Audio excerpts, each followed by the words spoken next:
Good morning, Cam's North. So today's First Chapter Friday is a book called Saving Winslow.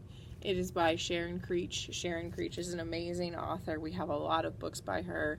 One of my favorite books I might do as a First Chapter Friday sometime is Walk Two Moons. It's a fantastic book.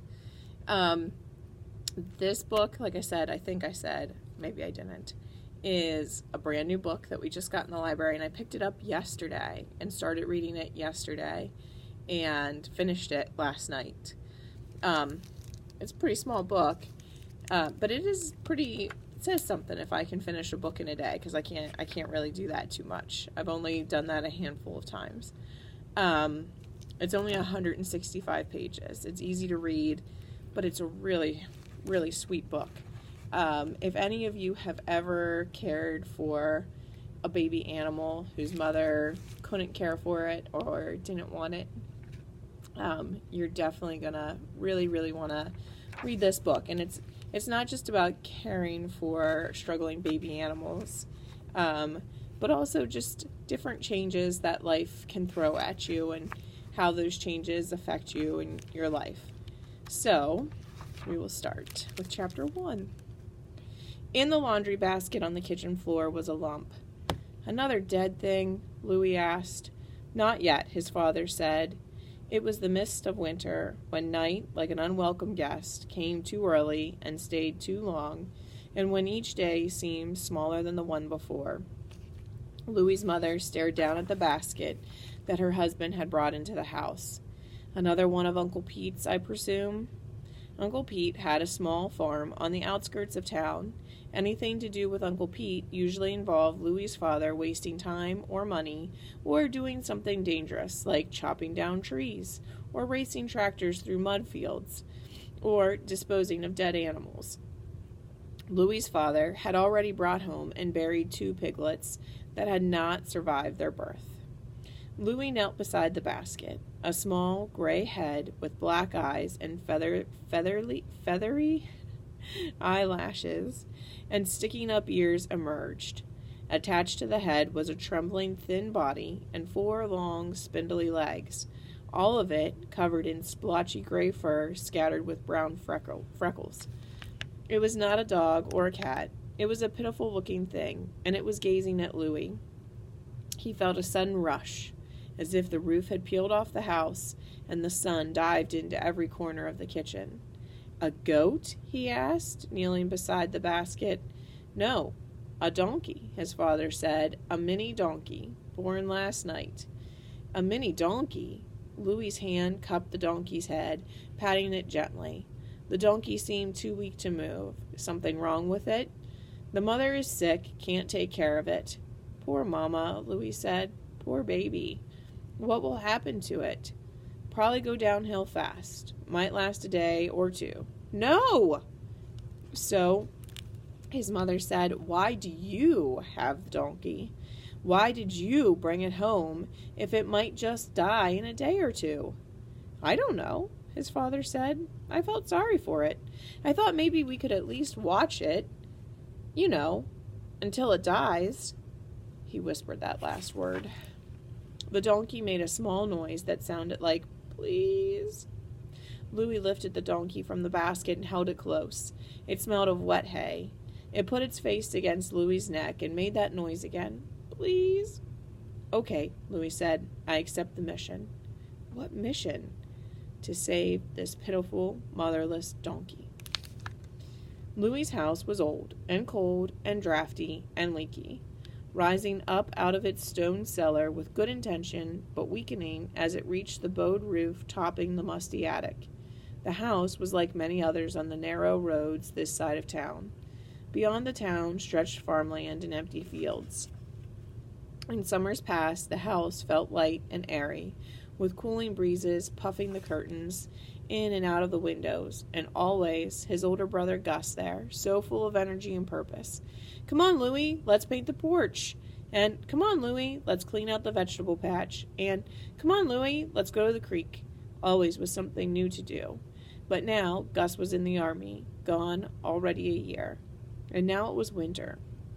and each day short and dark and cold, until this snowy Saturday morning in January, with the wind plastering the windows with wet flakes, when Louis had awakened, feeling floaty, suspended in the air with something different approaching. Louis had not had the best luck nurturing small ant creatures. Those worms he brought into the house when he was 3 years old, those cute, wriggling things dried up and died 2 days later, the lightning bugs, so carefully caught and tipped into the glass jar with holes punched in the lid, dead on the bottom of the jar 3 days later. The lively goldfish, won at the carnival, belly up, at the end of the week. Blue parakeet, also won at the carnival, carefully fed and watered and talked to, 3 months, then gasped its last breath at the bottom of its cage. The kitten, found at the side of the road, ran away the second day. The bird, the bird, limping across the porch and gently brought indoors, flew out an open window 2 days later. Hamster, snake, turtle, lizard, Louis tried, but all of them, each and every one, either shriveled and died or escaped. More recently, he had been longing for a dog. His parents thought it would be a better idea if he borrowed a dog from time to time.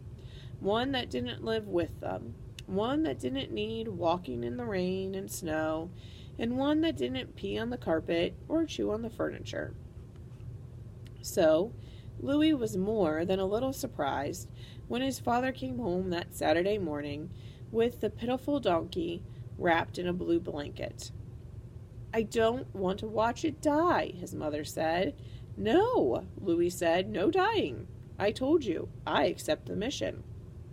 The pitiful creature tentatively touched its nose to Louis's. "Aw, don't get attached," his mother warned. "You're going to be heartbroken when it—" "Shh," Louis said. "Don't let it hear you." He asked his father if it was a boy or a girl. "Boy," he said, "poor thing." His parents stepped out onto the front porch to discuss the situation. Louis could see his mother waving her arms here and there, and his father nodding helplessly, shrugging his shoulders as if he realized he had not thought this through. And then Louis saw him waving his arms and smiling and making cute donkey faces. The pitiful donkey was trembling in Louis's arms, his wee head nuzzling Louis's neck, his long, spindly legs folded up awkwardly. By the time his parents came inside, Louis had a plan. "He'll stay in the cellar. I can sleep there with him on the cot. Maybe we could have the heater on at night. We need to go to the feed store and get some hay for him to sleep on, and a bottle, and some milk formula." His mother's mouth opened and shut. No sounds came out. "Mom, will you watch him while Dad and I get supplies?" Louis handed the donkey to her, pushing him gently into her reluctant arms. Louis's mother bent her head to the donkey, studying his sweet face. "Go on," she said, "but I'm warning you both, he may not last the night, and if he does, he may not last another day or two. You're going to be so, so sad." "No," Louis said, "I will save Winslow." "Winslow?" Mom said. "That's his name, Winslow. It just came to me, out of the air." Next door lived Louis's friend Mac, whose father owned the feed store. Louis had been in the feed store many times, helping Mac stock shelves, so he was familiar with the layout. He could direct customers to cow halters and livestock feed bins, the portable cages, and tick repellent and vitamin supplements for animals of all types, and to books on every farm animal, from pigs to donkeys. Mac was there when Louis and his father arrived. They told him about the donkey and chose a suitable powdered milk formula. "A small bag," Louis's father said, "because it probably won't live very—" "Yes, it will," Louis said. "Don't say that." Mac recommended a book all about donkeys, but Louis's father said they should get it from the library, because you know what we will need for it if the donkey, if it— "Don't say it! Think positive." That was pretty much how it was with the few items his father accepted. The smallest bottle, the smallest bag of formula, the teeniest vial of vitamins, the 2-page free pamphlet titled The Newborn Donkey, instead of the 200-page book all about donkeys, because he was convinced this would all be wasted on the pitiful donkey. His father did not want to buy a bale of hay for the bedding, but Mac's dad offered to throw in a partial bale for free because it had fallen off someone's truck. "We're going to feel pretty stupid," his father said, "if we get home and find a dead donkey." Excuse me. "Quit saying that. I just don't want you to get your hopes up." So, to find out what happens if the donkey lives, you're going to have to come to the library and check out Saving Winslow. Have a great day.